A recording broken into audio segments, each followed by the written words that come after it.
মেঘ মিষ্টি করে হেসে শাড়ির আঁচল ছড়িয়ে ড্রেসিং টেবিলের দিকে তাকিয়ে বলল, ইনশাল্লাহ।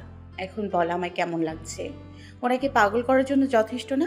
বন্যা হিজাব ঠিক করে দিতে দিতে বলল, মাশাআল্লাহ, তোকে খুব সুন্দর লাগছে। আবির ভাইয়া ছাড়া আর কারো নজর যেন না লাগে। দুপুরের পর থেকে ড্রয়িং রুমে ফাঁকা থাকে, তবু মেঘ আর বোনা চুপি চুপি বাসা থেকে বেরিয়েছে। মেয়ে এত সেজেগুজে বের হচ্ছে দেখলে নিশ্চিত সখানেক প্রশ্ন করতে শুরু করবেন। মুহূর্তে তানভীর আবির সবাইকে জড়ো করে ফেলবেন। এই ভয়ে লুকিয়ে লুকিয়ে বের হতে হয়েছে। বাসা থেকে দুজন বেরিয়ে রিক্সা নিয়ে আলাদা আলাদা গন্তব্যে রওনা দিল।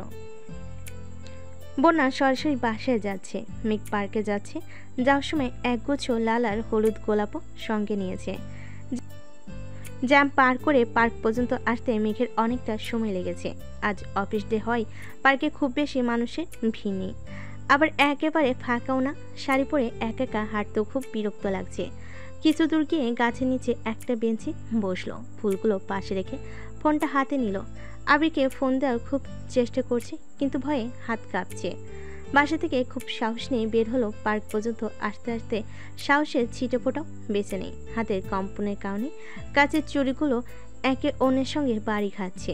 মেঘ সঙ্গে সঙ্গে ফোন পাশে রেখে চুড়ি খুলতে শুরু করলো। নিজের উপর প্রচণ্ড রাগ হচ্ছে, শরীর ঘামছে। লাল টকটকে রঙের লিপস্টিক রাঙা ওষ্ঠদয় তীর তীর করে কাঁপছে। অকস্মাৎ বন্যার কল আসছে। কল রিসিভ করতেই বন্যা বলল, আবির ভাইয়াকে কল দিয়েছিস? সাহস পাচ্ছি না। ঠিক আমি জানতাম তুই এমন কাণ্ড করবি। জোরে নিঃশ্বাস নিয়ে কল দে ওনাকে, যা হওয়ার হবে। মেঘ কাপা কাপা গলেই বলল, আছে দেখছি। মেঘ পার্কে এসেছে প্রায় 20 মিনিট হয়ে গেছে, এখনো আবিরকে কলই দিতে পারছে না। বারবার ফোন হাতে নিচ্ছে, আবার রেখে দিচ্ছে। সূর্য পশ্চিমা আকাশে অনেকটাই হেলে পড়েছে। পল্লবিত আখিতে তাকিয়ে সেই দৃশ্য দেখছে। মেঘ আচমকা নড়ে চড়ে বসল। এরই মধ্যে মেঘের থেকে কিছুটা দূরে একটা বাইক এসে থামল, কিন্তু মেঘের সেদিকে নজর নেই। মেঘ দীর্ঘ নিঃশ্বাস ছেড়ে ফোন হাতে নিয়ে আবিরের নাম্বারে কল দিল। হাঁটুর উপর হাত রেখে ঝুঁকে ফোনের স্ক্রিনে তাকিয়ে মেঘ বারবার ঢোক গিলছে। আবির কল রিসিভ করলে কি বলবে মনে মনে তা সাজাচ্ছে। অগমরসাৎ মেঘের ঠিক সামনে কেউ একজন দাঁড়াতে মেঘ আটকে উঠল। নীল রঙের একটা আবছায়া চোখে লাগতে মেঘ মেরুদণ্ড সোজা করে বসতে বসতে সূক্ষ্ম নেত্রে তাকাতে নিল। ততক্ষণে আবির মেঘের সামনে হাঁটু গেড়ে বসে পড়েছে। আবিরকে দেখেই মেঘ চমকে উঠল। মেঘের অবিশ্বাস্য চাহনি দেখে আবির মুচকি হাসল। আবিরের পরনে নীল পাঞ্জাবি, সানগ্লাসটা বুকের ওপর পাঞ্জাবিতে ঝুলানো। চুল দেখে বোঝাই যাচ্ছে বাইক থেকে নেমে হাতেই ঠিক করেছে।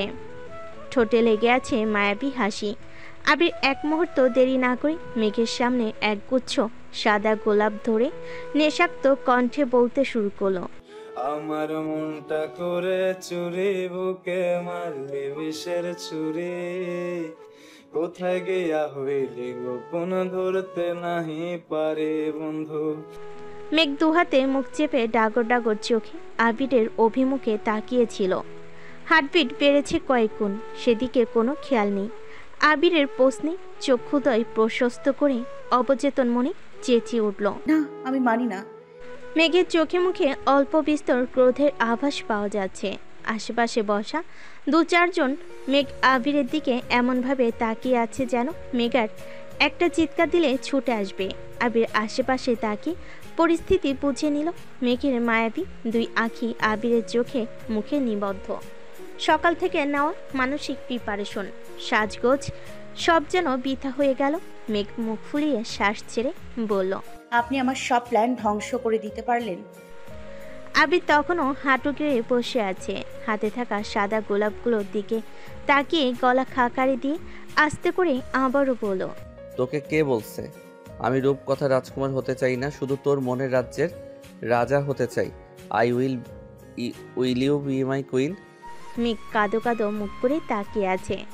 আবির বিরক্ত হয়ে ঠান্ডা কণ্ঠে হুমকি দিল, no problem, if you don't take the flowers I will give them to another girl. Will I? কথাটা বলতে দেরি হয়েছে, কিন্তু আবিরের হাত থেকে মেঘের ফুল নিতে দেরি হয়নি। ফুলগুলো আলতোভাবে জড়িয়ে ধরে মেঘ হুঙ্কার দিয়ে উঠল। ফুলও আমার, আর আপনি সহ আপনার রাজ্য আমার। আপনার মনের রাজ্যে কেউ উকিও দিতে পারবে না, এই আমি বলে রাখলাম। মেঘ রাগে ফোঁস করছে, মাথা নিচু করে ঘন ঘন শ্বাস ফেলছে। আবির নিঃশব্দে হেসে নিজের দু হাঁটুতে ভর দিয়ে মেঘের উড়ুতে মাথা রেখে মেঘের চোখের দিকে তাকালো।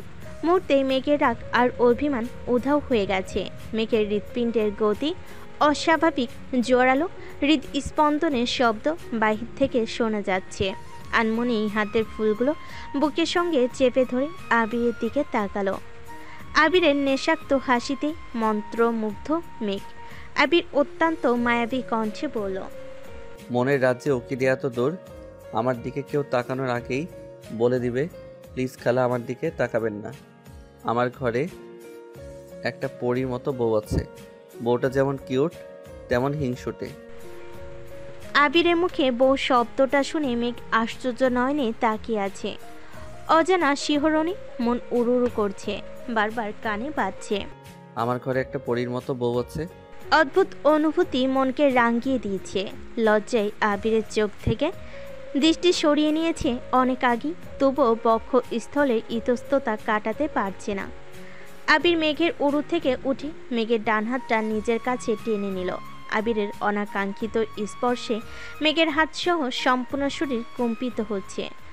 আবির হাতটাকে শক্ত করে ধরে মৃদুভাবে চুমু খেয়ে মোলায়েম কণ্ঠে বলল, আজ থেকে আমি শুধু তোর, আমার উপর তোর অধিকার সবচেয়ে বেশি।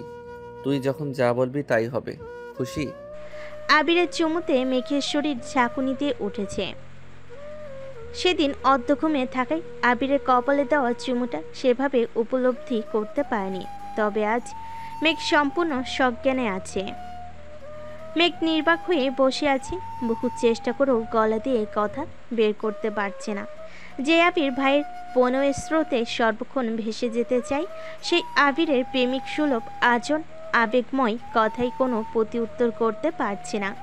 মেঘ আকাশের দিকে তাকিয়ে দীর্ঘ নিঃশ্বাস ছাড়ল। চোখ নামাতেই নিজের কেনা লাল আর হলুদ গোলাপের দিকে নজর পড়ল।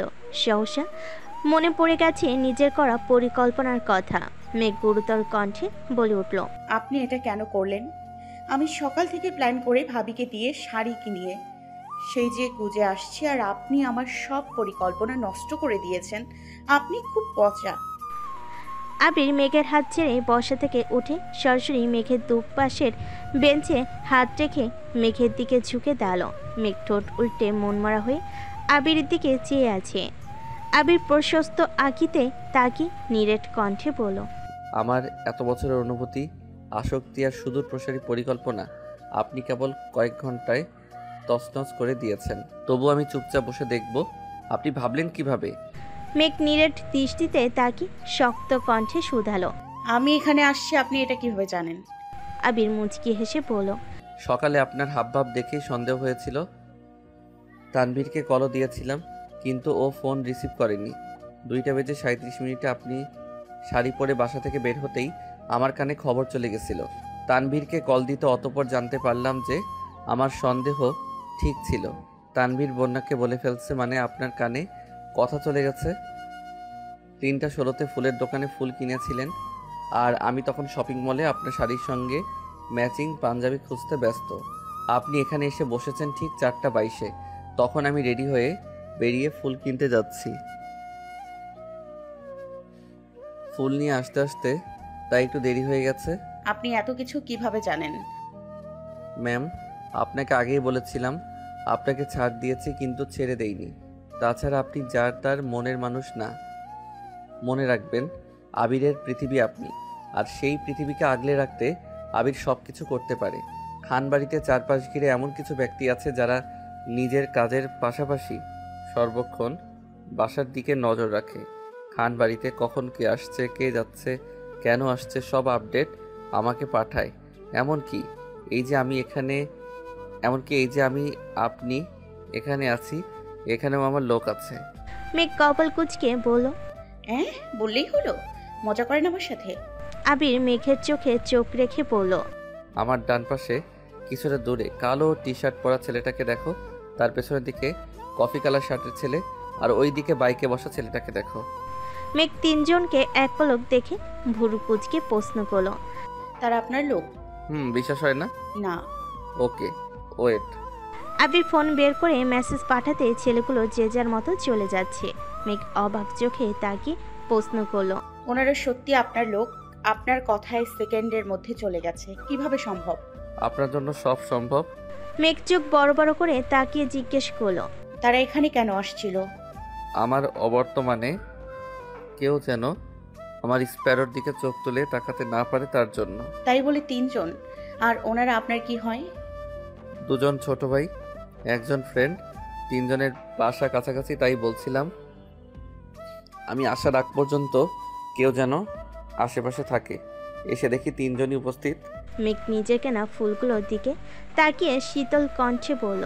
ওনাদের জন্য আজ আমার সব শেষ হয়ে গেল। আবির বেঞ্চ থেকে মেঘের খুলে রাখা চুড়িগুলো তুলে মেঘের হাতে পরাতে পরাতে বলল। আর আপনার জন্য আপনার সব পরিকল্পনা নষ্ট হয়ে গেছে। মানে? কিছু না, চলুন। মেঘ নিজের ফুলগুলো আবিরের সামনে ধরে হিমশীতল কণ্ঠে বলে উঠল। I love you. আবির ফুলগুলোর দিকে তাকিয়ে শক্ত কণ্ঠে বলল। লাল ফুলগুলো সরিয়ে শুধু হলুদ গোলাপগুলো দেন। কেন? লাল গোলাপ ছুঁতে চাই না তাই। মেঘ যথারীতি হলুদ গোলাপগুলো আলাদা করে ধরতেই আবির ফুলগুলো হাতে নিয়ে শান্ত কণ্ঠে বলল। Thank you. মেঘ আহম্মকের মতো তাকিয়ে বিড়বিড় করে বলল। কেউ আই লাভ ইউ বললে প্রত্যুত্তরে থ্যাংক ইউ বলে না, আই লাভ ইউ টু বলতে হয়। আবির কথাটা শুনলো কিনা কে জানে, কয়েকটা পিচ্ছি ছেলেকে ডেকে লাল গোলাপগুলো দেখিয়ে নিয়ে যেতে বলল। পরপর মেঘকে নিয়ে বাইক স্টার্ট দিল, নিরুদ্দেশের পথে ছুটল। মেঘ দু একবার জিজ্ঞেস করেছে, কিন্তু আবির তেমন কিছুই বলেনি। সন্ধ্যা হয়ে গেছে, মেঘ চুপচাপ বাইকে বসে আছে। আবির বাইকের স্পিড কমিয়ে হঠাৎ ডেকে উঠল। ম্যাম। জি। এত চুপচাপ কেন? এমনিতেই। আবির রাস্তার পাশে বাইক থামিয়ে ঘাড় কাত করে মেঘকে খানিক দেখে নিল। আবির মেঘের দুহাত এনে নিজের পেটের উপর রেখে রাশভারী কণ্ঠে বলল। আজ থেকে এই হাতের অবস্থান এখানে। মেঘ আনমনে হেসে আবিরের গা ঘেঁষে বসলো। পেছন থেকে আলতোভাবে আবিরের পেট আঁকড়ে ধরল। আবির যথারীতি আবারও বাইক স্টার্ট দিল। শহর থেকে বেরিয়ে অনেকটা রাস্তা গিয়ে আবির বাইক থামালো। আশেপাশে কয়েকটা দোকান ছাড়া তেমন বাড়িঘর নেই, একদম কোলাহল শূন্য পরিবেশ। আবির মৃদু হেসে বলল। 5 মিনিটের জন্য আপনার চোখ বেঁধে দিলে আপনি কি রাগ করবেন? চোখ কেন বাঁধবেন? সেটা 5 মিনিট পর বুঝবেন প্লিজ। একে অপরিচিত জায়গা, তারপর আশেপাশে মানুষও তেমন নেই। আবিরের মুখের দিকে তাকিয়ে চাপা স্বরে বলল। ঠিক আছে। আবির একগাল হেসে মেঘের চোখ বেঁধে সঙ্গে সঙ্গে মেঘকে কোলে তুলে নিল। মেঘ আবিরের বুকে মাথা রেখে চুপ থেকে আবিরের হৃদস্পন্দনের শব্দ শুনছে। 2-3 মিনিট পর মেঘকে একটা জায়গায় নামালো। মেঘের চোখ তখনও বন্ধ। চোখ থেকে কাপড় সরাতে মেঘ আশ্চর্যজনিত নয়নে তাকালো। এটা একটা বাসা, যার গেটের উপরে লেখা স্প্যারোস ড্রিম হাউস। আবির অনুচ্চ স্বরে বলল। ম্যাম, আপনার গিফট। মেঘের বিস্ময় যেন কমছে না। আবির মেঘের হাতটা শক্ত করে ধরে দরজার সামনে দাঁড়ালো। আবির চোখের ইশারায় মেঘকে দরজা খুলতে বলল। মেঘ বাম হাতে আস্তে করে দরজা ধাক্কা দিতে দরজা খুলে গেছে। অকস্মাৎ বাড়ির ভেতর সাউন্ড বক্সে গান বাজতে শুরু করলো। দরজা খোলা মাত্রই মেঘের চোখে পড়ে ড্রয়িং রুমের সাথে বিশাল আকৃতির সিঁড়ির দিকে, যা গাঁদা ফুলে সজ্জিত। ফুলের জুড়ে গাঁদা ফুলের পাপড়িতে ছেয়ে আছে। সিঁড়ির উপরে ঝলমল করছে আবির আর মেঘের একটা ছবি, যেটা কোনো এক রেস্টুরেন্টে তোলা। ছবি দেখে মনে হচ্ছে যেন দুজন দুজনের চোখে চোখ রেখে নিজেদের অব্যক্ত অনুরক্তি জাহির করছে। মেঘ চারপাশে চোখ ঘোরাতেই এমন আরও কয়েকটা ছবি চোখে পড়ল। দেওয়ালে ছবি লাগানোটা খানবাড়ির কেউই তেমন পছন্দ করে না, তাই শখেও কেউ কখনো নিজের ছবি ফ্রেমবন্দি করেনি। মেঘ অবাক চোখে ছবিগুলো দেখছে আর ঘটনাগুলো মনে করার চেষ্টা করছে, কারণ ছবিগুলোর প্রায় সব মেঘের অগোচরে তোলা হয়েছে। আবির মোলায়েম কণ্ঠে বলল। ছবিগুলোর থেকে মেঘের দৃষ্টি সরল। আবির মেঘের হাতটা আরও একটু শক্ত করে ধরে পা বাড়ালো। মেঘ আজ নির্বাক, এ জীবনে সেরা সারপ্রাইজটা পেয়েছে সে। বাকরুদ্ধ মেঘ এক হাতে আবিরের দেওয়া গোলাপগুলো শক্ত করে ধরে আবিরের অভিমুখে চেয়ে তাকে অনুসরণ করলো। সাউন্ড বক্সে তখন গান বাজছে। কিছুটা সামনে এগোতেই সিঁড়ির উপরে প্রায় 20 থেকে 30 জন হাতে ফুলের পাপড়ি সমেত উপস্থিত হলো। সবাই একসঙ্গে বলে উঠল। আশঙ্কিক ঘটনায় মেঘ কিছুটা ভরকালো। সঙ্গে সঙ্গে কেঁপে উঠল মেঘের ছোট্ট দেহ। মেঘ কয়েকজনকে মোটামুটি চিনি, তবে বেশিরভাগ আবিরের অফিসের স্টাফ। মেঘ আনমনি রাকিব ভাইয়া রাসেল ভাইয়াদের খুঁজল, কিন্তু তারা এখানে নেই। আবিরের কর্মকাণ্ডে মেঘ পদে পদে আশ্চর্যের চূড়ায় পৌঁছে যাচ্ছে। মনের ভেতর চলমান অস্থিরতা এখন আরও বেশি কাজ করছে। আবির মেঘের হাত থেকে ফুলগুলো নিয়ে সিঁড়ির পাশে রেখে অকস্মাৎ মেঘকে কোলে তুলে নিল। অমনি মেঘের নিঃশ্বাস আটকে গেছে। আতঙ্কিত হয়ে মেঘ অতর্কিতেই আবিরের পাঞ্জাবির কলার খামছে ধরল, শক্ত করে চোখ বন্ধ করে নিল। আবির মুচকি হেসে সিঁড়ির দিকে পা বাড়ালো। মস্তিষ্ক ক্ষণিকের জন্য আবেগশূন্য হয়ে গেছে। গাঁদা ফুলের পাপড়ি মেঘের চোখে মুখে বাড়ি খাচ্ছে। আকাশচুম্বী লজ্জা আর ইতস্ততায় মেঘ চোখ খুলতে পারছে না। ইচ্ছে করছে সব কিছু ছেড়ে ছুড়ে কোনো এক অন্ধকারাচ্ছন্ন ভূখণ্ডে পদার্পণ করতে। আবির যেতে যেতে তার পিএসকে উদ্দেশ্য করে থমথমে কণ্ঠে বলল, মিরাজ সব খাবারের ব্যবস্থা করো। মেঘের হুট করে নেওয়া সিদ্ধান্তে আবিরের সব কিছু এলোমেলো হয়ে গেছে। না পারতেছিল মেঘকে আটকাতে, আর না পারছিল নিজের পরিকল্পনা বাস্তবায়ন করতে। তাই বাধ্য হয়ে অফিসের স্টাফদের দিয়েই সব কিছু গুছাতে হয়েছে। তাদের খুব ইচ্ছে ছিল মেঘকে ফুল ছিটিয়ে ওয়েলকাম করবে, তাই আবিরও তেমন আপত্তি করেনি। আবিরের নিষ্পলক দৃষ্টি আটকে আছে মেঘের লজ্জায় ললিত দৃষ্টতায়। মেঘের চোখ তখনও বন্ধ। আবিরের উষ্ণ শ্বাস আশ্রে পড়ছে মেঘের গায়ে। আবির ছাদের দরজার পাশে এসে থামল। মেঘকে নামিয়ে শান্ত কণ্ঠে বলল, চাইলে এবার তাকাতে পারেন। মেঘ মিটমিট করে তাকালো। সঙ্গে সঙ্গে মেঘের আঁখি যুগল প্রশস্ত হয়ে গেছে। সম্পূর্ণ ছাদ লাইটিং করা, রং বেরঙের আলোতে সজ্জিত সব কিছু। রাকিব এগিয়ে এসে মৃদু হেসে বলল, সরি ভাবি, সময়ের অভাবে আজ ঠিকমতো সাজাতে পারিনি, কিন্তু বিশ্বাস করুন আপনাদের বাসর ঘর আমি নিজের হাতে সাজাবো। হ্যাঁ, এমনভাবে সাজাবো যেন বাসর ঘর দেখতে দেখতেই রাত পেরিয়ে যায়। হ্যাঁ। রাকিবের মুখে ভাবি ডাক শুনে মেঘ খুশি হবে নাকি বাকি কথার জন্য লজ্জা পাবে সেটাও বুঝতে পারছে না। আবির শক্ত কণ্ঠে ধমক দিল, শুধু শুধু আমার বউটাকে লজ্জা দিচ্ছিস কেন? ওহো, আমরা কিছু বললেই লজ্জা দিচ্ছি, আর তুই যে এখানে বাসর করার প্ল্যান করছিলি এটা বললে কি হবে? হ্যাঁ। আবির চোখ রাঙিয়ে পরপর মেঘের দিকে তাকি শান্ত কণ্ঠে বলল, বিয়ে করে রাকিবের মাথা নষ্ট হয়ে গেছে, তুই কিছু মনে করিস না, চল ওইদিকে। সাউন্ড বক্সে একই গান বারবার বাজতেছে। 7 সাগর আর 13 নদী পার হয়ে তুমি আসতে যদি, রূপকথার রাজকুমার হয়ে আমায় তুমি ভালোবাসতে যদি, ভালোবাসি আমিও তোমায়, সব কথা কি মুখে বলে দিতে হয়। ছাদের এক পাশে যেতেই মেঘ আরেক দফায় বিস্মিত হলো। লাইটিং করা ইংরেজি বড় বড় অক্ষরে লেখা, ম্যারি মি। মেঘ দুহাতে মুখ চেপে সেই লেখাটা দেখছে। রাসেল, লিমন, মোবারক ভাইয়া সহ আবিরের আরও 4-5 জন ফ্রেন্ড এখানে উপস্থিত। এই অপরূপ মুহূর্তের কথা মেঘ কল্পনাতেও ভাবতে পারেনি। ছাদের এই কর্নারটা কাঁচা ফুল দিয়ে এমন সাজানো যা দেখে মেঘের চোখই সরছে না। রাসেলরা সবাই আতশবাজি সহ আরও কিছু জিনিসপত্র নিয়ে চুপচাপ দাঁড়িয়ে আছে।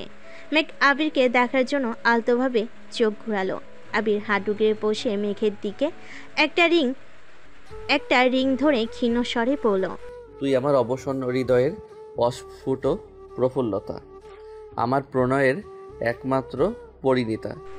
আবিরের ধারালো ছুরি নাই চাহনি। পুনরায় নিঃশাক্ত কণ্ঠে বলল, will you be my soulmate?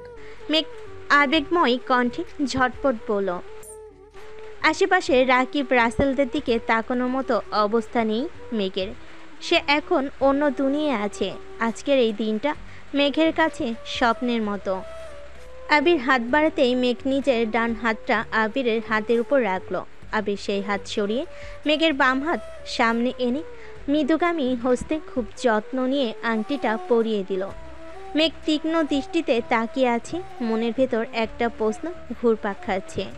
গত বছর মেঘের জন্মদিনে আবির বাম হাতের আঙ্গুলে আংটি পরিয়ে দিয়েছিল বলে মিনহাজরা কত কি বলেছিল। মেঘও সেসব কিছু মেনে নিয়েছিল। ভেবে নিয়েছিল বিয়ের আংটি ডান হাতে পরতে হয়, সেজন্যই আজ ডান হাত বাড়িয়েছিল। আবির আংটি পরিয়ে মেঘের হাতে চুমু খেয়ে মোলায়েম কণ্ঠে বলল, লোকে বলে বাম হাতের অনামিকা আঙুলের সঙ্গে নাকি হৃদয়ের সরাসরি যোগ রয়েছে, তাই বিয়ের আংটি বাম হাতে পরাতে হয়। মেঘ আনমনে শক্ত কণ্ঠে শুধালো, আপনি গত বছরও আমার বাম হাতে আংটি পরিয়েছিলেন, তখন লোকের কথা জানতেন না? জানতাম, আর জানতাম বলেই বাম হাতে পরিয়েছিলাম, কারণ তুই আমার প্রেমিকা নস, আমার বউ তুই। মেঘ অপলক দৃষ্টিতে আবিরের মুখের পানে তাকিয়ে আছে। কতটা শক্ত কণ্ঠে আবির বারবার মেঘকে বউ বলে সম্বোধন করেছে, অথচ গত 2 বছরে এই মানুষটার মুখ থেকে একটা টু শব্দ পর্যন্ত বের হয়নি। লিমন স্বাভাবিক কণ্ঠে বলল। আবির ঘাড় কাত করে সম্মতি দিল। পরপর মেঘের দিকে তাকিয়ে মেঘের হাতটা উপরে তুলে মৃদু স্বরে বলল, আংটিটা পছন্দ হয়েছে? আংটির দিকে না তাকিয়ে মেঘ বলে দিল, আপনার দেয়া প্রতিটা জিনিস আমার কাছে উত্তম আর অমূল্য। আবির মুচকি হেসে বলল। একটু দেখে তো নেই। মেঘ এবার আংটির দিকে তাকালো। স্বর্ণের আংটিটা খুব বেশি বড় না হলেও ডিজাইনটা খুব সুন্দর। আংটির ঠিক মাঝখান বরাবর অত্যন্ত নিখুঁতভাবে এ লেখা। আবির শান্ত কণ্ঠে বলল, আংটিটা সবসময় হাতে রাখবি। মেঘ তৎক্ষণাৎ আংটিতে চুমু খেয়ে বলে উঠল। আমি এই আংটি কখনো খুলবই না। মেঘের কাণ্ড দেখে আবির ঠোঁট চেপে হাসছে। রাকিবরা ছাদের অন্য পাশে গিয়ে আতশবাজি ফুটাচ্ছে। বাজির শব্দে মেঘ সেদিকে তাকে উত্তেজিত কণ্ঠে বলল, আমিও বাজি ফুটাবো। ওকে। মেঘ 2-1টা ফুটানোর চেষ্টা করেছে, অতঃপর দূরে সরে এসেছে। দাঁড়িয়ে দাঁড়িয়ে তাদের হইহুল্লোড় দেখছে আর হাসছে। এখনো আরো অনেক বাজি ফুটানো বাকি। আবির আচমকা মুখ ফুলিয়ে শক্ত কণ্ঠে বলল, তোরা এখন নিচে যা, আমার ওর সঙ্গে কথা আছে। মোবারক হেসে বলল, কয়টা বাজে দেখছিস? এক্ষুনি যা। তারাও আর কোনো কথা বলেনি, জিনিসপত্র নিয়ে নেমে যাচ্ছে। আবির ছাদে দরজা লাগাতে গেল। রাকিব আচমকা ঘুরে দরজায় উকি দিয়ে বলল। আবির রাগান্বিত কণ্ঠে চেঁচালো। যাবি? রাকিব হাসতে হাসতে নেমে যাচ্ছে। আবির ছাদের দরজা বন্ধ করে মেঘের কাছে এগিয়ে আসলো। মেঘ ভুরুকুচকে বলল। আবির গম্ভীর কণ্ঠে বলল, ওদের আনন্দের থেকেও তোর সাথে কথা বলাটা জরুরি। মেঘ সূক্ষ্ম নেত্রে তাকে ভয়ে ভয়ে শুধালো। কি কথা? ভয়ে মেঘের বুক কাঁপছে। বিকেল থেকে এখন পর্যন্ত ঘটা প্রতিটা দৃশ্য চোখের সামনে ভাসছে। আনমনে বলে উঠল, আপনি আবারও আমায় ছেড়ে চলে যাবেন না তো? আজকের এই স্পেশাল দিনে মেঘের মুখে এমন আজগুবি প্রশ্নে আবির খুব বিরক্ত হলো।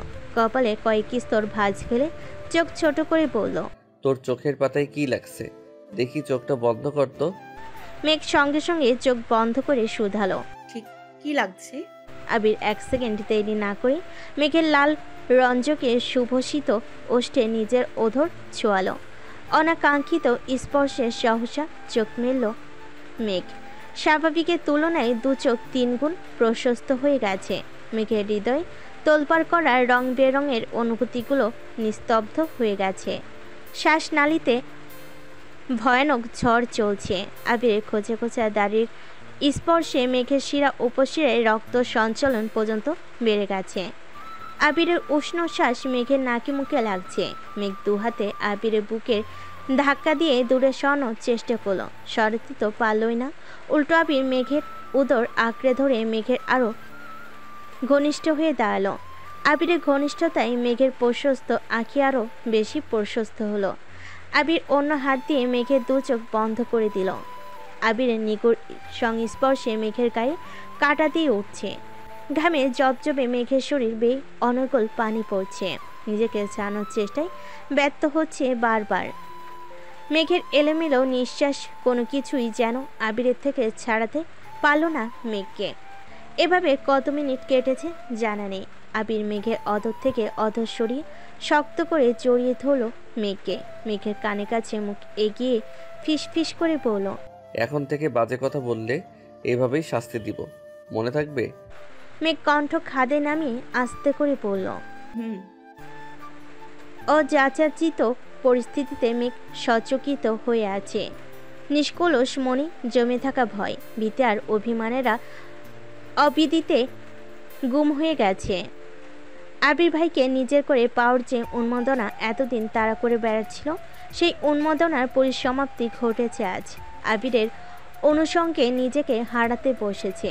আবিরের অপলক দৃষ্টি, নেশাক্ত কণ্ঠ, হাস্যোজ্জ্বল চেহারা আর অনভিলাষিত ঘনিষ্ঠতা অবসহন করতে অনল্পে হিমশিম খেতে হচ্ছে। আবির মেঘকে ছেড়ে কিছুটা দূরে সরে দাঁড়িয়েছে ঠিকই, তবে মেঘের মায়াবী আদলে নজর আটকে আছে। আবিরের অতুষ্ণ চাহনিতে মেঘের বুকের ভেতরটা লজ্জায় হাঁসফাঁস করছে। অতর্কিতে চিবুক নামিয়ে নিল।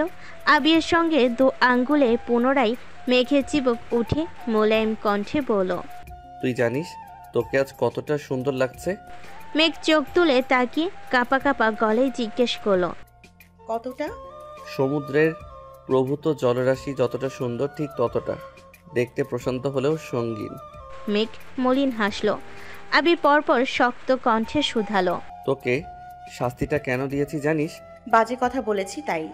জি না, আপনি আমার সাজানো পরিকল্পনা নষ্ট করেছেন তার জন্য। আমি কি করেছি?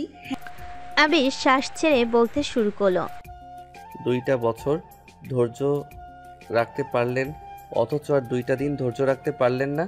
আমি বলেছিলাম আপনাকে আমি কোনো প্রকার প্রতিশ্রুতি দিব না, সরাসরি বিয়ে করব। মানে আজ আপনাকে বলবো, কাল বিয়ে করব, এমনটাই ভেবে রেখেছিলাম। আমার সব কিছু প্ল্যান করা। আজ থেকে 2 দিন পর আপনাকে প্রপোজ করতাম, তারপর দিন গায়ে হলুদ, আর সবশেষে বিয়ে। কিন্তু আপনি অধৈর্য হয়ে আজই চলে আসছেন। আপনাকে ফিরিয়ে দেওয়ার সাধ্য আমার ছিল না, তাই নিজের সাজানো পরিকল্পনার কথা ভুলে আপনার ইচ্ছেকে প্রায়োরিটি দিলাম। আমার প্ল্যান ধ্বংস করার শাস্তি তো আপনাকে পেতেই হতো। মেঘের চোখ নামিয়ে নিয়েছে। এখন কথা বলতে একদম ইচ্ছে করছে না। এতদিন আত্মগোপনে থাকা অনুভূতিরা বারবার জানান দিচ্ছে। সম্মুখে দাঁড়ানো ব্যক্তির চোখে চোখ রাখলে নিজের অস্তিত্ব বিলীন হতে বাধ্য। আবির মেঘের দিকে তাকিয়ে শক্ত কণ্ঠে বলল, তুই আমায় ভালোবাসিস? মেঘ ক্ষীণস্বরে বলল, হ্যাঁ, অনেক ভালোবাসি। আর আপনি? আবির উত্তর না দিয়ে উল্টো প্রশ্ন করল, কতটা ভালোবাসিস?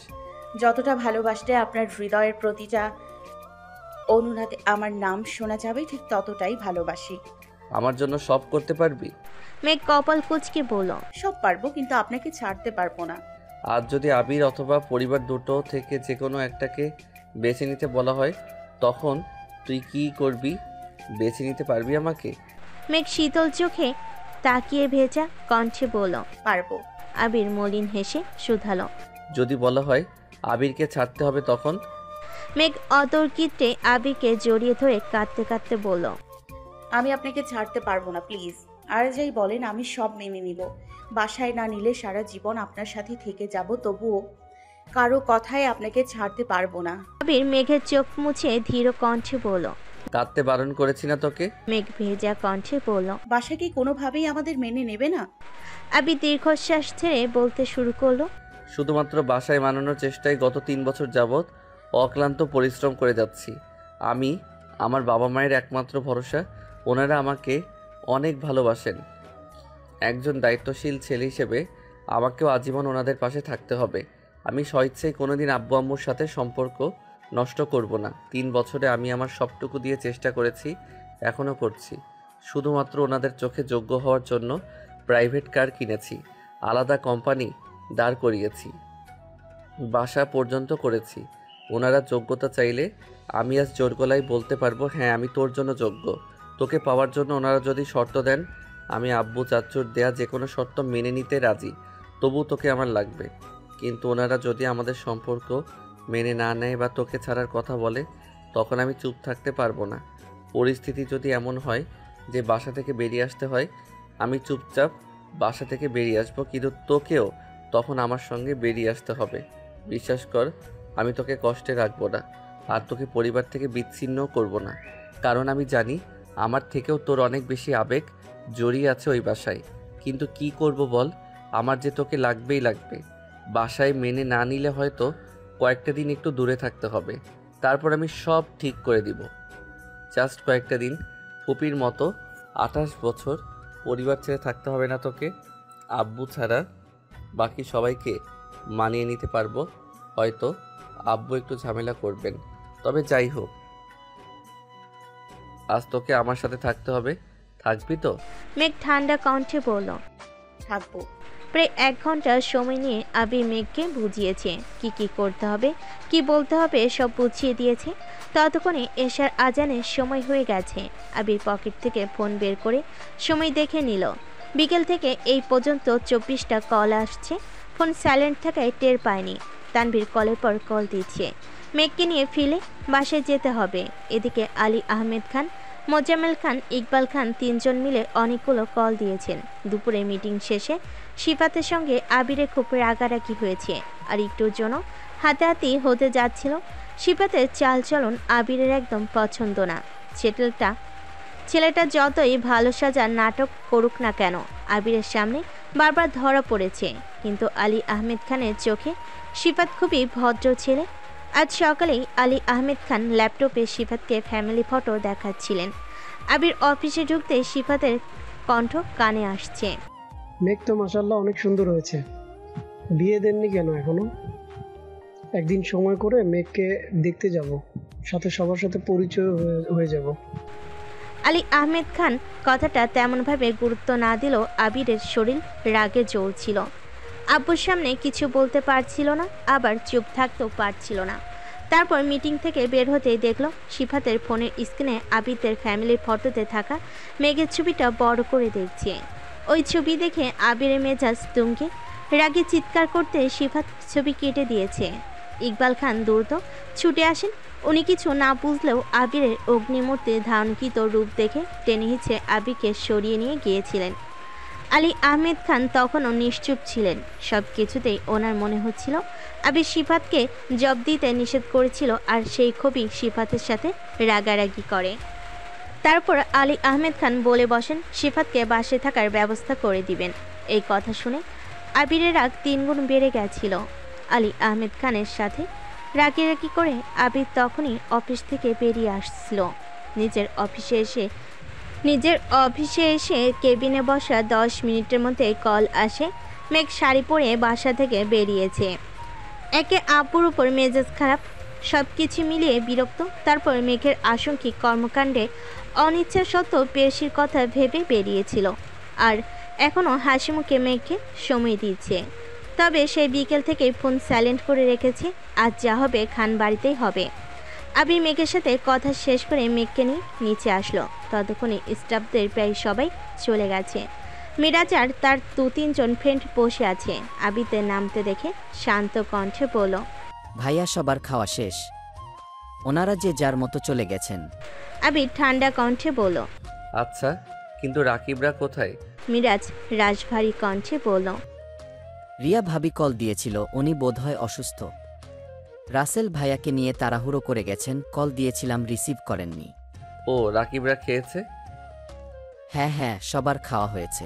তোমরা খেয়েছো? না ভাইয়া, তোমরা খাওয়ার পর খাবো। আবির স্বাভাবিক কণ্ঠে বলল, খেয়ে নিলেই পারতে। আবির মেঘকে খাবার রেডি করে দিচ্ছে। আজকের সব খাবার রেস্টুরেন্ট থেকে আনানো।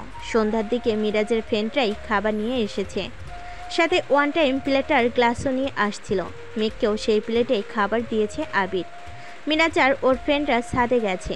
মেঘ জিজ্ঞেস করলো, আপনি খাবেন না? খেতে ইচ্ছে করছে না। যতক্ষণ না সবকিছু ঠিকঠাক হচ্ছে ততক্ষণ স্থির হতে পারছি না।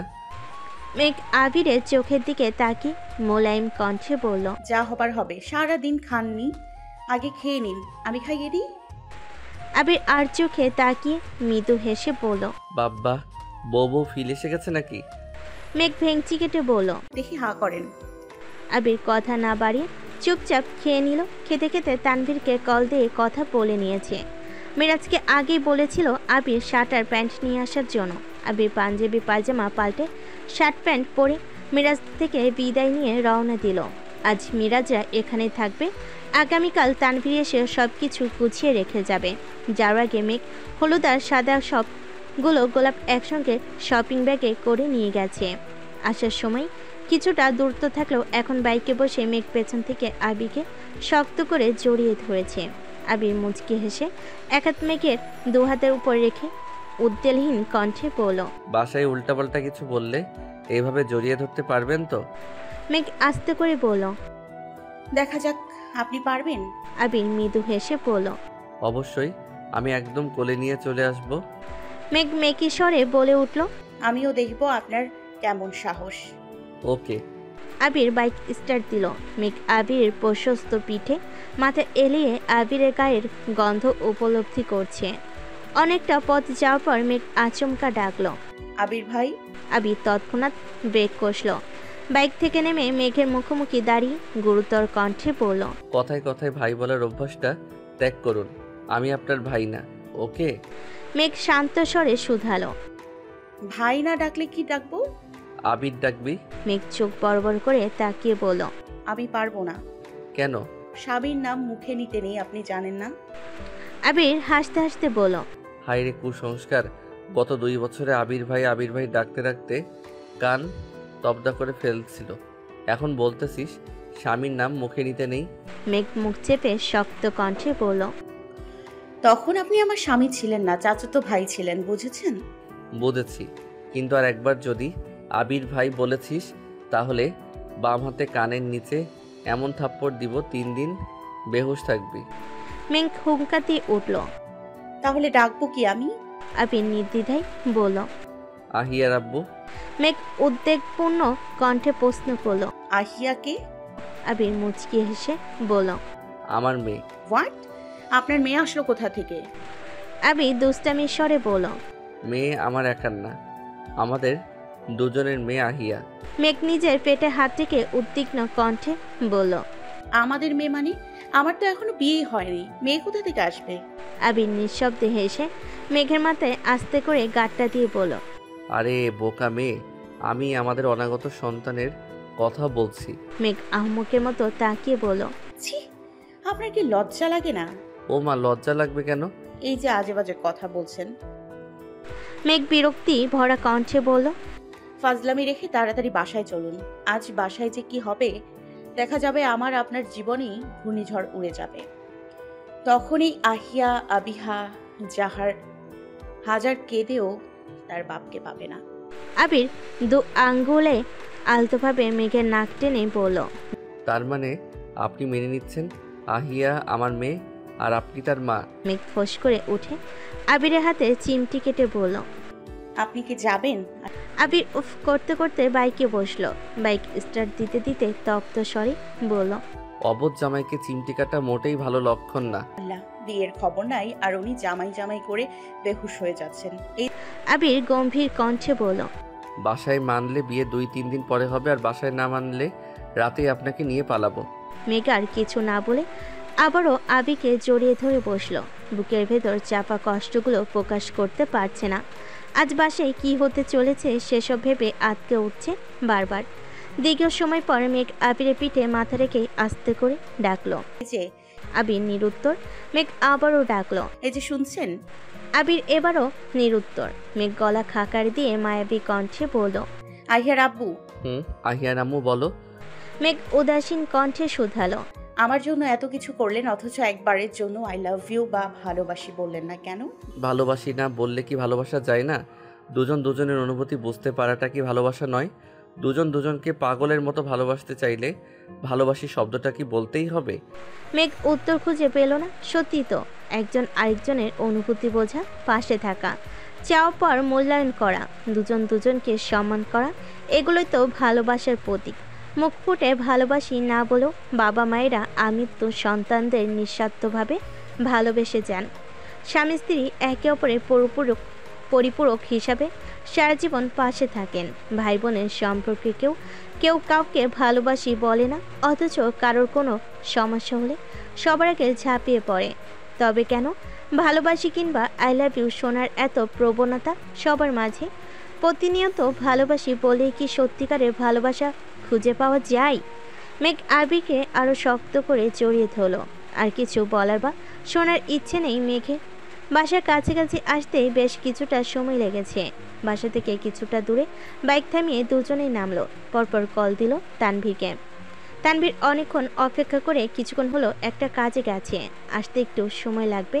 কয়েক ঘন্টা শাড়ি পরে হাঁটাচলা করে শাড়ি যাচ্ছে তাই অবস্থা হয়ে গেছে। আবির মেঘের শাড়ি কুচি ঠিক করতে করতে বলল, একা যেতে পারবি নাকি তানভীর আসা পর্যন্ত অপেক্ষা করবি? যেতে পারবো। শোন, কারোর সঙ্গে কোনো কথা বলার প্রয়োজন নেই। সোজা নিজের রুমে গিয়ে ফ্রেশ হয়ে রেস্ট নিবি। আচ্ছা, যাবো এখন। মেঘ গোলাপগুলো হাতে নিয়ে বাসার উদ্দেশ্যে যাচ্ছে। আবির নিষ্পলক দৃষ্টিতে সেদিকেই তাকিয়ে আছে। মেঘ কিছু দূর যেতেই আবির উচ্চস্বরে ডাকলো, মাহাদিবা খান মেঘ। মেঘ সহসা থমকে দাঁড়িয়ে পেছন ফেল। আবির পূর্বে নাই আবারও বলল, সাজ্জাতুল খান আবিরের মিসেস হবার প্রস্তুতি নিন। খুব শীঘ্রই আপনি আমার বেগম হচ্ছেন। মেঘ অবাক লোচনে তাকিয়ে নিঃশব্দে হাসলো। হাত নেড়ে বিদায় দিয়ে সামনে খুলো। এক পা বাড়াতেই আবির উদ্ধত কণ্ঠে আবার বলল, আই লাভ ইউ মেঘ, আই লাভ ইউ ইনফিনিটি। মেঘ অতর্কিতে ঘুরে দাঁড়ালো। আশ্চর্য নয়নে তাকালো আবিরের মুখের দিকে। আই লাভ ইউ শোনার অনুমাত্র ইচ্ছেও মেঘের ছিল না। অনাকাঙ্ক্ষিত কথাটা শুনে নিজের আবেগ আটকে রাখতে পারল না। এক ছুটে গিয়ে জড়িয়ে ধরল আবিরকে। আহ্লাদি কণ্ঠে বলল, আই লাভ ইউ ইনফিনিটি।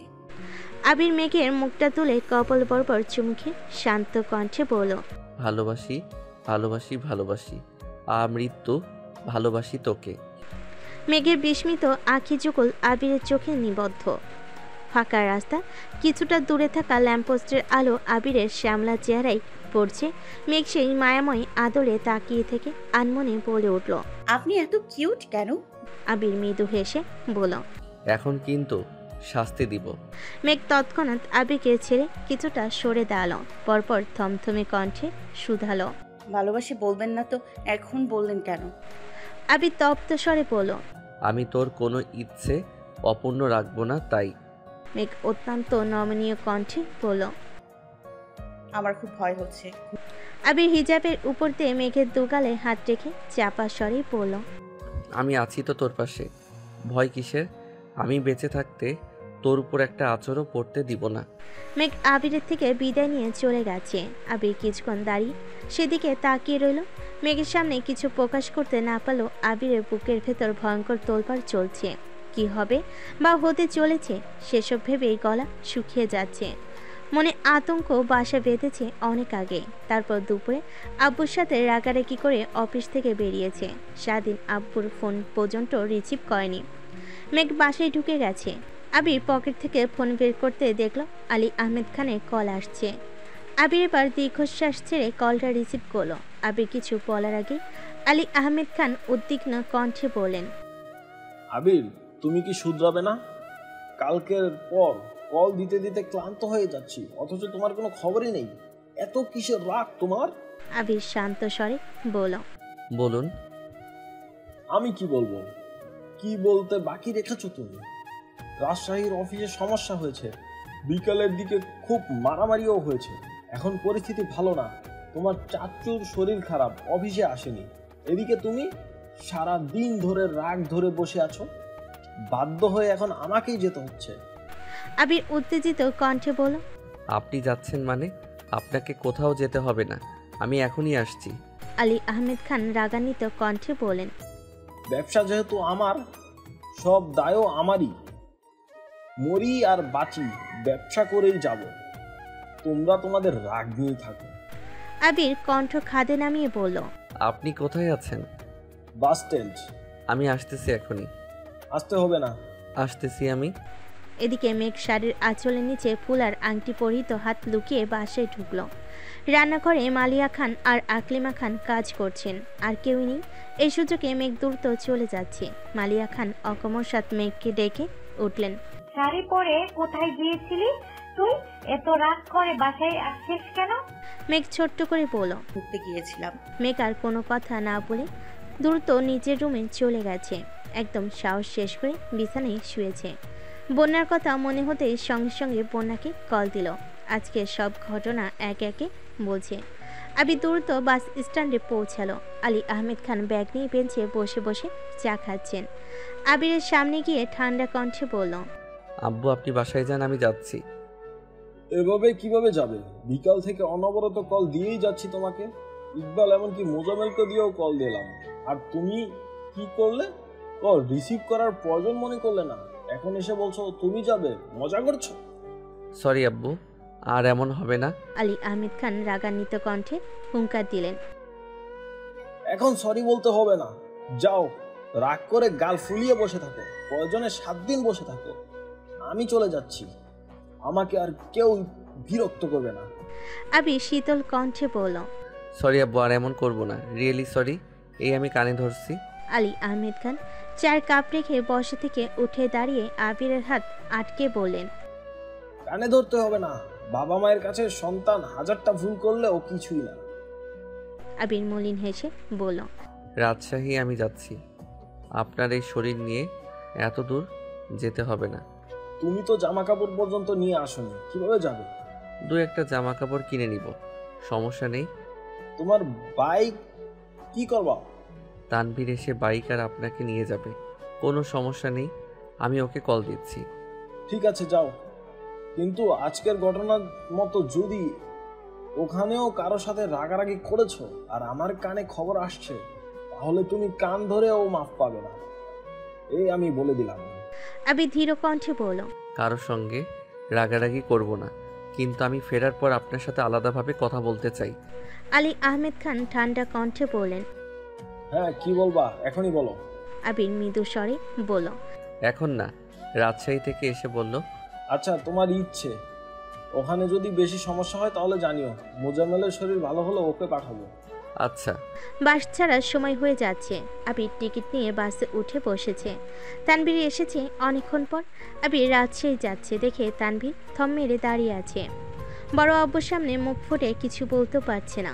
কিছুক্ষণের মধ্যে বাস ছেড়ে দিয়েছে। আলী আহমেদ খান তানভীরের দিকে তাকিয়ে গম্ভীর কণ্ঠে বলল, চলো এখন। তানভীর ভারী কণ্ঠে বলল, জি। আবিরের বাচ্চারা কিছুক্ষণ পরেই আবির মেঘকে কল দিল। মেঘ বন্যার কল কেটে আবিরের কল রিসিভ করে চিন্তিত স্বরে জানতে চাইল, কোথায় আপনি আর কখন আসবেন? আবির ধীর কণ্ঠে বলল, আমাকে ইমার্জেন্সি কাজে রাজশাহী যেতে হচ্ছে, বাস অলরেডি ছেড়ে দিয়েছে। তোকে যা বলে একটু শোন, হাতের আংটিটা খুলে কোথাও লুকিয়ে রেখে দে, আমি আসলে আবার পরিয়ে দিব। আর এই 2-3 দিন খুব বেশি সাবধানে থাকবি। প্রয়োজনে সারাদিন ঘুমাস, তবু বাসার কারো মুখোমুখি হোস না। বাসায় কোনো মেহমান আসলে বা তোকে দেখার নাম করে কেউ আসলে ভুলেও সামনে যাস না। আর অবশ্যই আমাকে জানাবি। সামান্য কোনো বিষয়েও বাড়াবাড়ি করতে যাস না। সামান্য কোনো কারণে তোর গায়ে যেন কোনো আঁচড় না পড়ে। যেভাবে রেখে গেলাম 3 দিন পর যেন সেইভাবেই পাই। একটা কথা মনে রাখিস, তোর কিছু হলে আমি সত্যিই মরে যাব।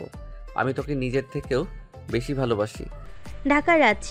ঢাকা টু রাজশাহী মহাসড়কে প্রদীপ্ত সড়ক বাতির অতিশয় আলোর ভিড়। আবির অন্তর্জ্ঞানীয় মনে উদ্দীপ্ত চাঁদের পানে চেয়ে আছে।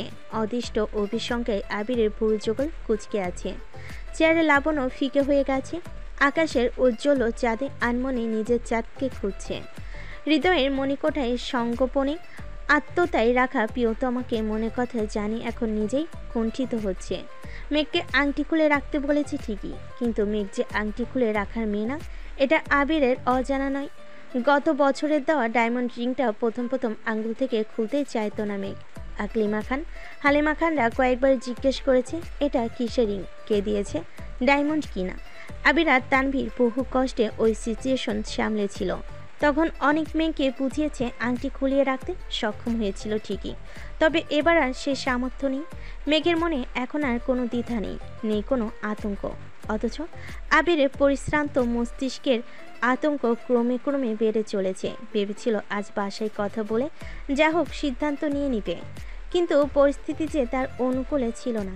আবিরের এখন সবচেয়ে বড় ভয় শিপাত নামক ছেলেটাকে নিয়ে। নিজের গ্রামের ছেলে বলে আলী আহমেদ খান তাকে একটু বেশি প্রায়োরিটি দিচ্ছেন।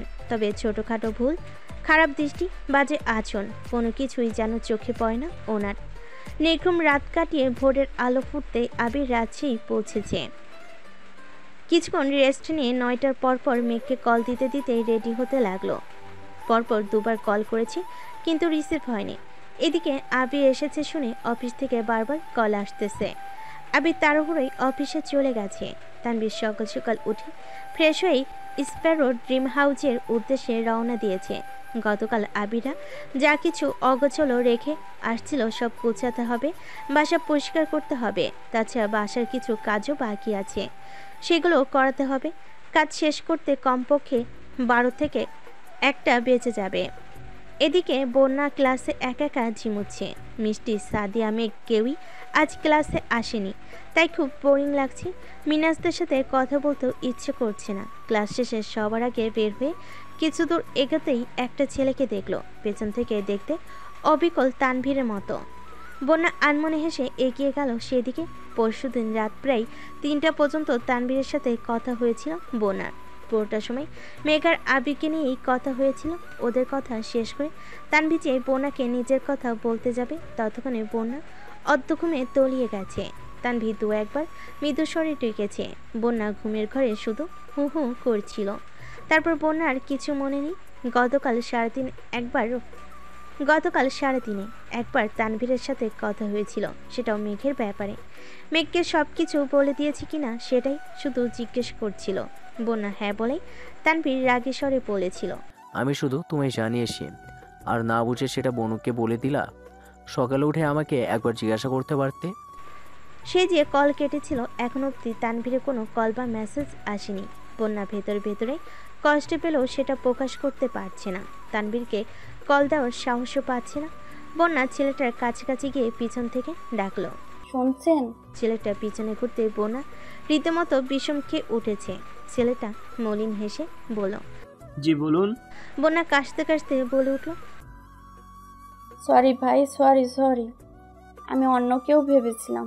সে ছেলেটার পাশ থেকে আরেকটা ছেলে একটু রাগী স্বরে জিজ্ঞেস করলো, কোন ইয়ার, কোন ডিপার্টমেন্ট? বড় ভাইদের ডেকে আবার সরি বলছো? বন্যা ঠান্ডা কণ্ঠে বলল, বোটানি 2nd ইয়ার। কোথাও কি লেখা আছে বড় ভাইদের ডাকা যাবে না? আমি অন্য একজন ভেবে ডেকেছিলাম, যেহেতু উনি সে না তাই সরি বলেছি। ইচ্ছাকৃত ভাই ডেকে সরি বলতে আসিনি। মুখে মুখে কথা বলছো আবার, এজন্যই বলি মেয়ে মানুষ আসলে ভেজাল। বন্যা একটু রাগের স্বরে বলল, আজব মানুষ তো। বন্যা যে ছেলেকে ডেকেছিল ওই ছেলে একবার দুজনকে থামিয়ে বন্যাকে উদ্দেশ্য করে বলল, সরি, ওর কথা কিছু মনে করো না আপু। বেচারা 3 দিন হলো ব্রেকআপ হয়েছে, সেই কষ্টে এমন করতেছে। বন্যা মুখ ফসকে বলে ফেল, ঠিকই আছে, মেয়েদের সাথে এমন আচরণ করলে ব্রেকআপ হবেই। দুজনেই কপাল কুঁচকে রাগি ভাব নিয়ে বন্যার দিকে তাকিয়ে আছে। বন্যার মনের কথা মুখ ফসকে বেরিয়ে গেছে, এটা বুঝতেই কিছুটা সময় লাগলো। সঙ্গে বন্যা মুখ চেপে পালানো। মিনহাজ আর তামিম এগিয়ে এসে চিন্তিত স্বরে জানতে চাইল, এভাবে ছুটছিস কেন? আর ছেলেগুলোই বা কে? বন্যা নিজের কপাল চাপড়ে থতমত কণ্ঠে বলল, আমি ভাবছিলাম উনি। মিনাজ কিছুটা ভাব নিয়ে জিজ্ঞেস করলো, উনিটা আবার কে? বন্যা লাজুক হেসে বলল, আমার ননদের একমাত্র ভাই। দুজন মেকি স্বরে একসঙ্গে বলে উঠল, ও। বন্যা রাগী স্বরে বলল, ফাজলামো করিস না। মিনহাজ জিজ্ঞেস করলো, তানভীর ভাইকে মিস করছিলাম। বন্যা এপাশ ওপাশ মাথা নাড়ল, মুখে কিছুই বলল না।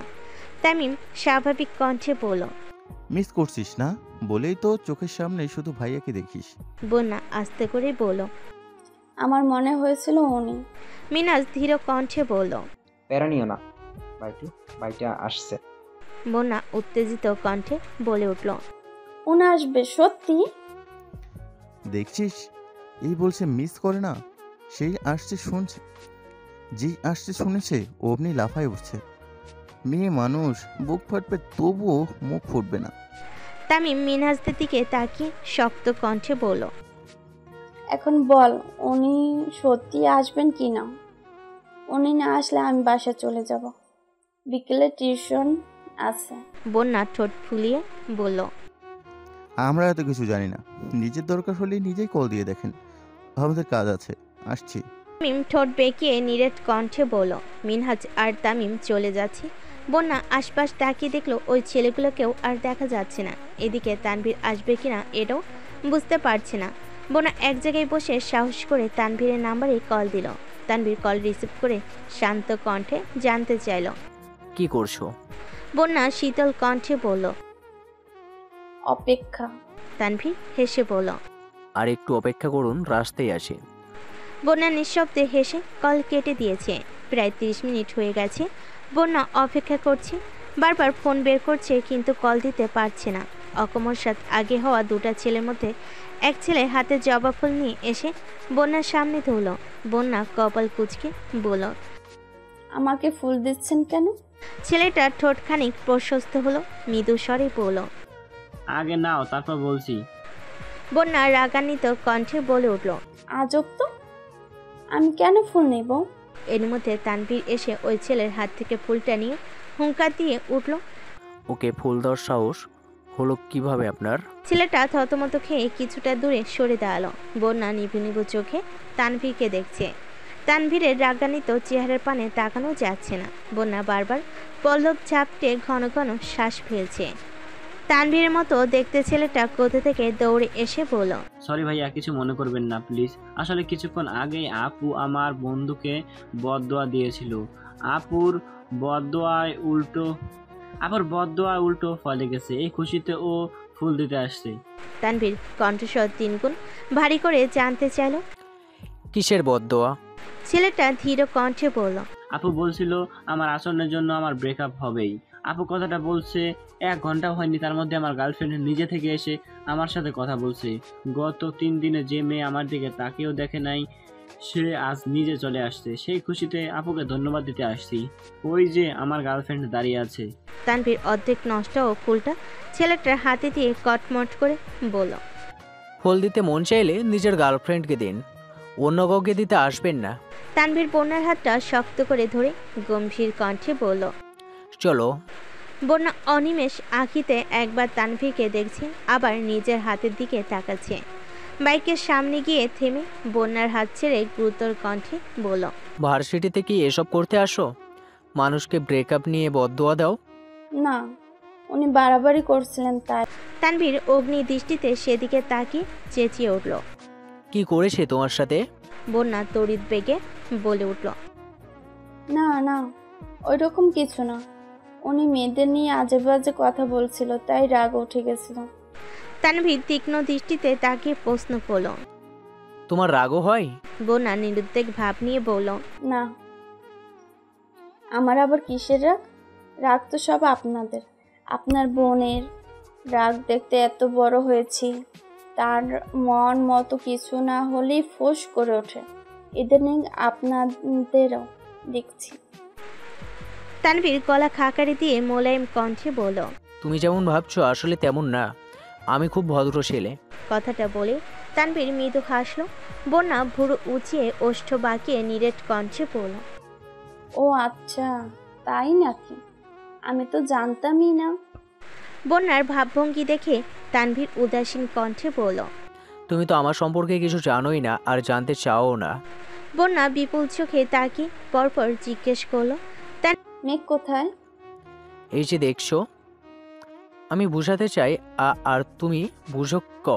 তানভীর অন্যদিকে তাকিয়ে গম্ভীর কণ্ঠে বলল, আমি শুধু শুধু এতটা পথ পেরিয়ে আসছি। বন্যা মুচকি হেসে বলল, আসলেই আপনি না আসলে কি সুন্দর জবা ফুলটা এখন আমার হাতে থাকতো। তানভীর কপাল কুঁচকে বাইকে বসে রাগান্বিত কণ্ঠে বলল, বসো। কেন? বসতে বলেছি। বন্যা চুপচাপ উঠে বসলো। তানভীরের কাঁধে হাত রাখতে গিয়ে লজ্জায় হাত রাখতে পারল না। তানভীর মিররে সেই দৃশ্য দেখে মুচকি হাসলো। জনশূন্য একটা রোডে এসে বাইক থামালো। বন্যাকে দাঁড় করিয়ে তানভীর একটা গলিতে ঢুকলো। 5 মিনিটের মধ্যে জবা গাছের ডাল সমেত অনেকগুলো লাল টকটকে জবা ফুল নিয়ে হাজির হলো। বন্যা বিপুল চোখে তাকিয়ে আছে, নিরুদ্বেগ সেই চাহনি। এই চোখের ভাষা বোঝার সাধ্য কারো নেই। এভাবে তাকানোতে বন্যার থুতনিতেও ভাঁজ হয়ে আছে। তানভীর গভীর নেত্রে বন্যার দিকে তাকিয়ে বরাবরের মতো ভারী কণ্ঠে বলল, এই নাও তোমার জবা ফুল। বন্যার দৃষ্টি তখনও তানভীরের চোখের দিকে। বন্যা ভুরু কুঁচকে বলল, আমি কি আপনার কাছে ফুল চেয়েছি? চাউনি কিন্তু মানুষের থেকে নিতে পারোনি বলে আফসোস তো ঠিকই করেছিলে।